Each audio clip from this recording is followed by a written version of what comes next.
My sister and I graduated from university together, but my parents only paid for her studies. She deserved it. You don't. My parents attended our graduation, but their faces drained of color. We grew up under the same roof but never under the same love.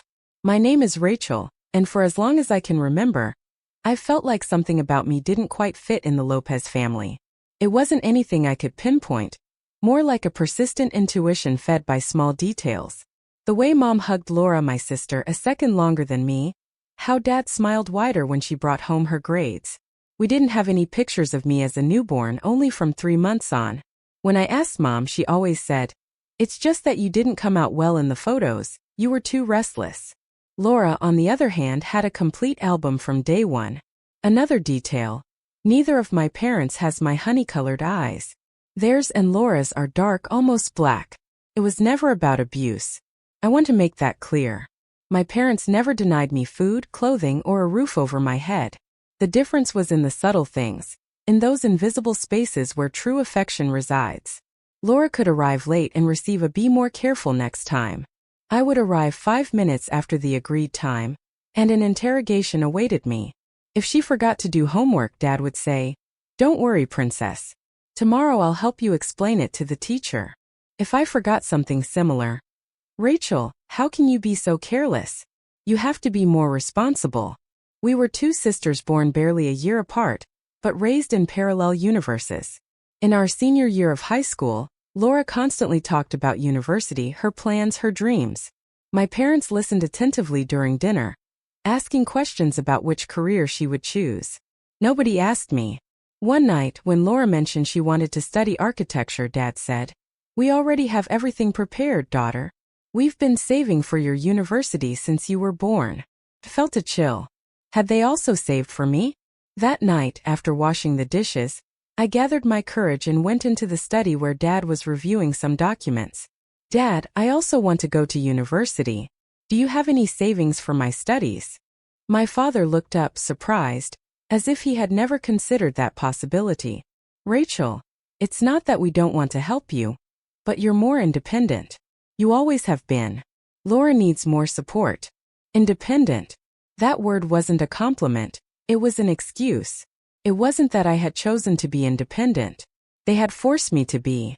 I decided to study accounting not because I was particularly passionate about it, but because I could get a job while studying, and the hours were more flexible. I got a job cleaning offices in a downtown building. I went in at 5 a.m. before my classes and returned in the afternoons to finish. On weekends, I worked full shifts. Meanwhile, Laura had her own car, a gift from my parents for getting into university. They covered her rent near campus, her books, her food, everything.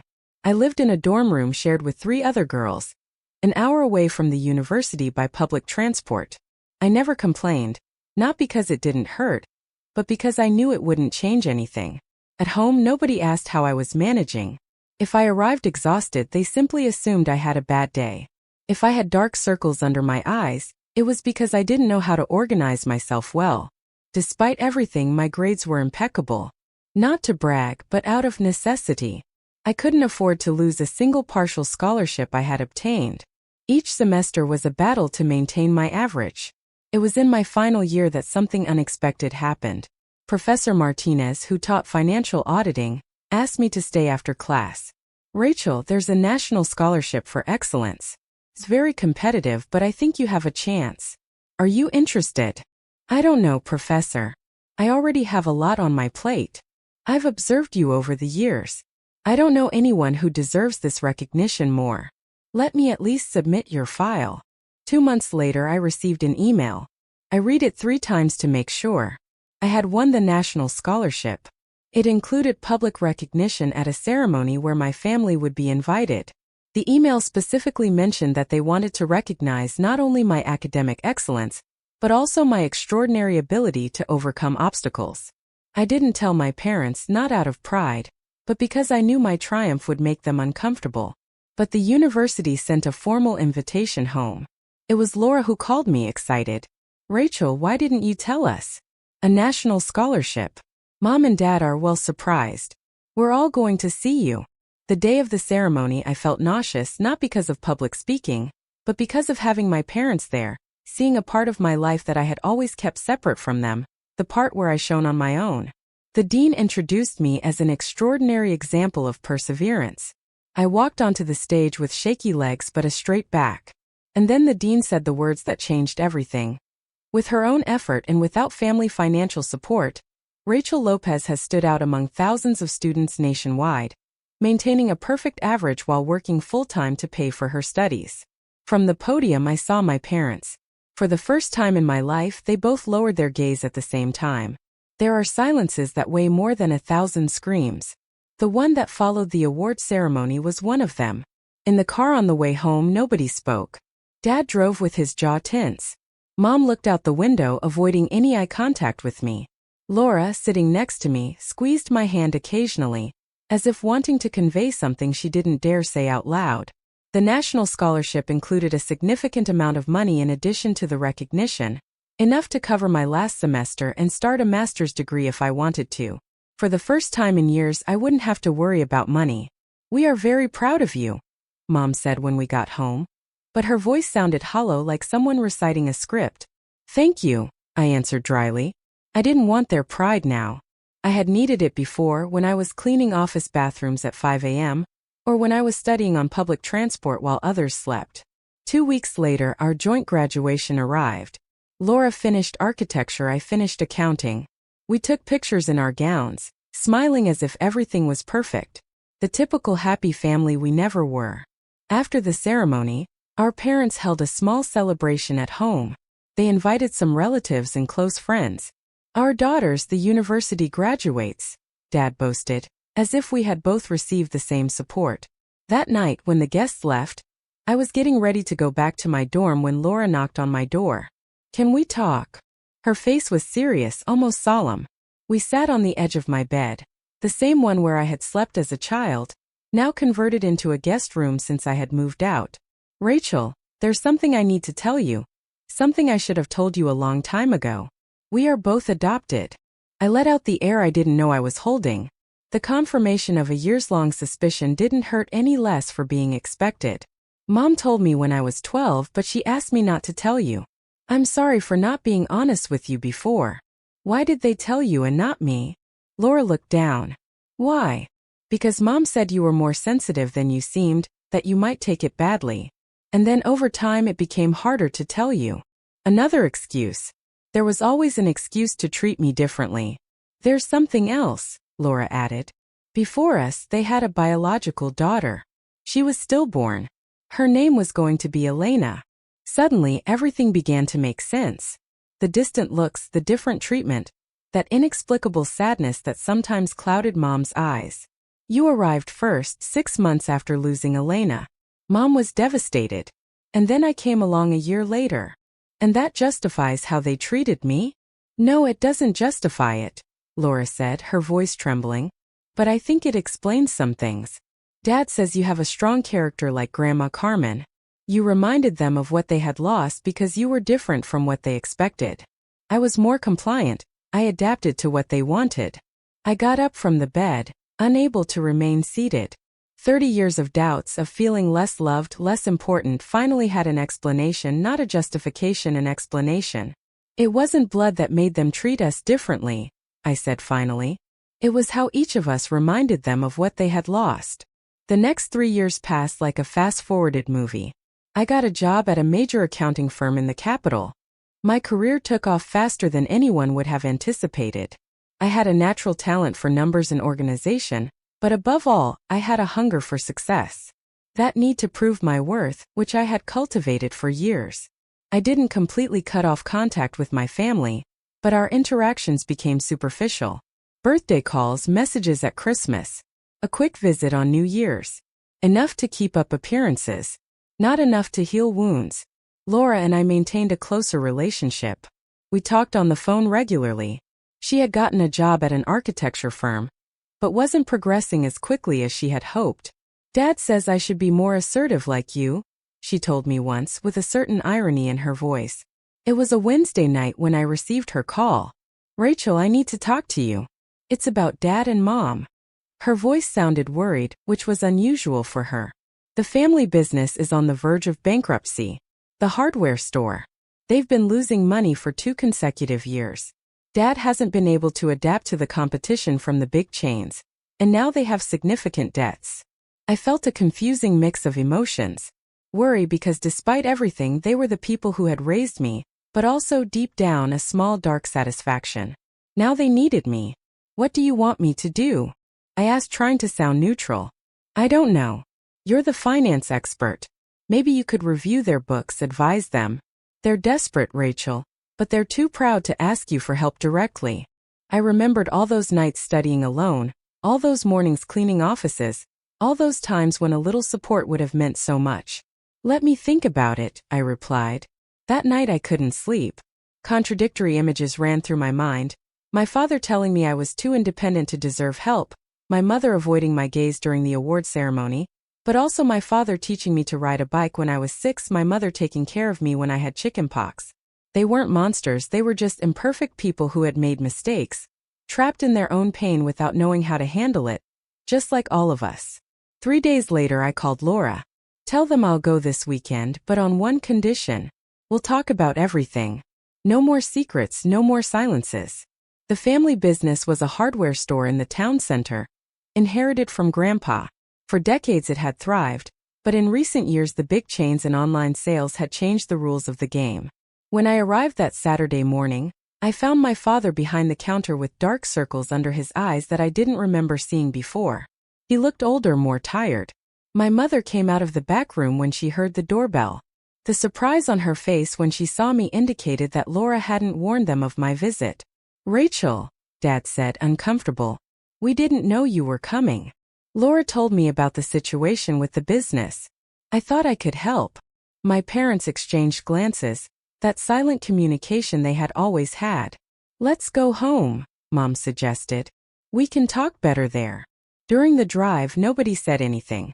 The house was exactly the same. The same curtains, the same furniture, the same pictures on the walls. Pictures where Laura and I smiled as if we were equally loved. I sat down in the dining room, the same place where years earlier I had listened to my parents talk about Laura's university future without mentioning mine. I held out my hand. I need to see the accounting books for the last 5 years, the bank statements, the tax returns, everything. My father nodded, surprised by my direct tone. He brought several folders and placed them in front of me. My mother served coffee in silence. Laura arrived an hour later, when I was already immersed in the numbers. The situation is worse than I thought, I said finally.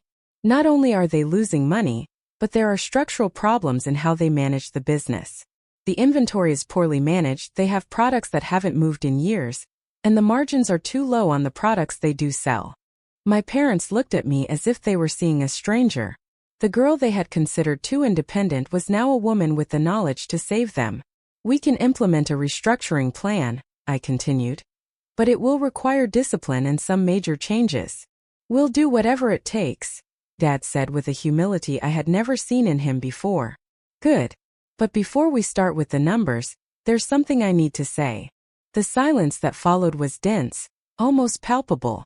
Laura, sitting next to me, took my hand under the table. For years I wondered why you treated me differently. Now I know, but understanding doesn't mean it doesn't hurt. You taught me to be strong and independent, not because you believed it was best for me, but because it was more convenient for you. My mother began to cry silently.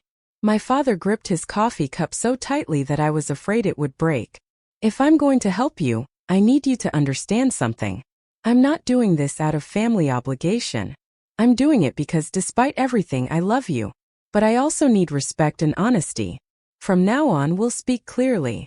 My father nodded slowly as my mother tried to dry her tears. I'm sorry, Rachel, Mom finally said, her voice choked with emotion. I never wanted to hurt you. After Elena, something broke inside me. When you arrived, so different from how I imagined my baby, I didn't know how to connect with you. And then that pattern just continued. It was the first time my mother had openly acknowledged what had happened. It wasn't a perfect apology, but it was a start. If I could go back, Dad began, but I interrupted him.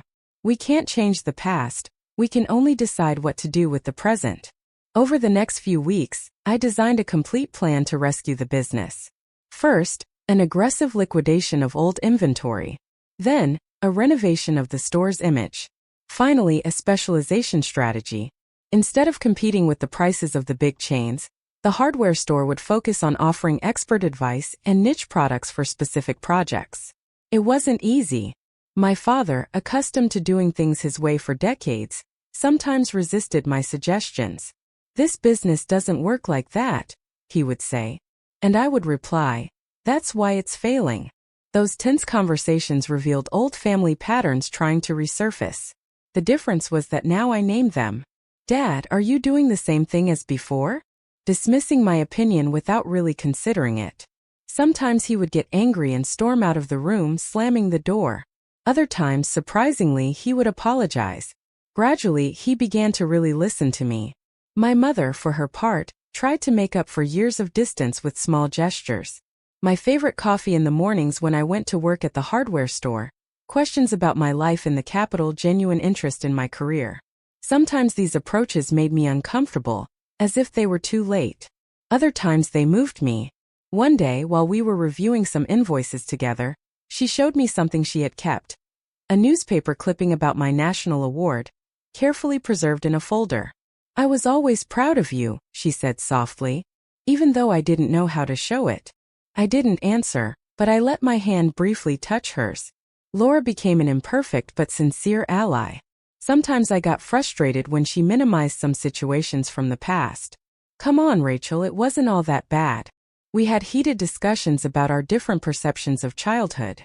"You didn't experience it the way I did," I would tell her. "You can't tell me how I should feel." Little by little, she began to understand. "You're right," she said one night. "We had the same parents but not the same family." 6 months after my first visit, the hardware store showed clear signs of recovery. Sales had increased by 30%, and profit margins were healthier.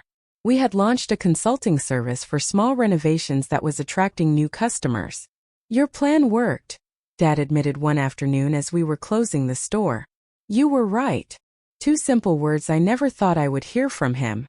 You were right. It wasn't a dramatic moment of reconciliation like in the movies. There were no tearful hugs or promises of a perfect future. It was just a small act of acknowledgement that gave me back some power. When I returned to the capital, I established new rules for our relationship. Regular calls but with clear boundaries. Scheduled visits in advance. And above all, the promise that we would talk honestly, even when it was uncomfortable. True justice didn't come as a great moment of revenge, but through small acts of self-affirmation, like when my father consulted me about an important investment, recognizing my experience, or when, in response to a comment from my mother about how I had always been so self-sufficient, I replied, "No, Mom, you made me that way." There's a difference. My relationship with Laura also evolved. One day she confessed that for years she had felt guilty about being the favorite, even though she had never asked for it. "Sometimes I wonder if I deserve the success I have, or if I'm just used to everything being easier for me," she told me. "You didn't choose this dynamic," I replied. "But now we can choose how to move forward." Today, I understand that families don't get fixed like in the movies, but rather evolve with advances and setbacks. There are days when old wounds reopen during a tense family dinner. There are days when communication flows with a naturalness that makes me think about what could have been. Sometimes I wonder what my life would have been like if my parents had paid for my university, if they had supported me like they did Laura. Maybe I wouldn't have developed the same resilience, the same determination. Maybe I wouldn't be where I am now. No, I'm not grateful for the unequal treatment. Nobody should be. But I've learned to value my path, with all its difficulties. The other day, during a video call, my father asked if I could advise a friend of his who was having problems with his business. "You're the best person I know for this," he said. My mother, sitting next to him, nodded with a proud smile. It wasn't a grand declaration of love. It wasn't a formal apology for years of favoritism. It was just a small moment of recognition, one of those acts of imperfect reparation that, added together, heal old wounds. "Rachel?" my father asked, concerned by my silence.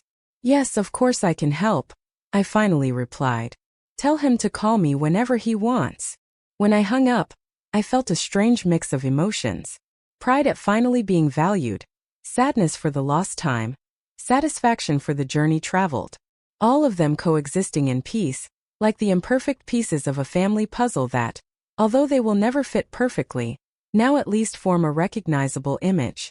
The girl who grew up under the same roof, but not under the same love, now has her own space, built with effort and determination. And from there, she decides which bridges to maintain, which to rebuild, and which to leave behind. Because that is perhaps true independence, not the one imposed on you but the one you choose for yourself. The best revenge is not returning the same pain they caused you, but proving to yourself that you could succeed despite everything. The real victory is not in their suffering, but in your flourishing. And when they finally need your help, being able to offer it from a position of strength, not out of obligation but by choice, setting your own terms and limits. Life has a strange way of balancing things out, and justice comes when you build your own path and let others see what they missed by not supporting you.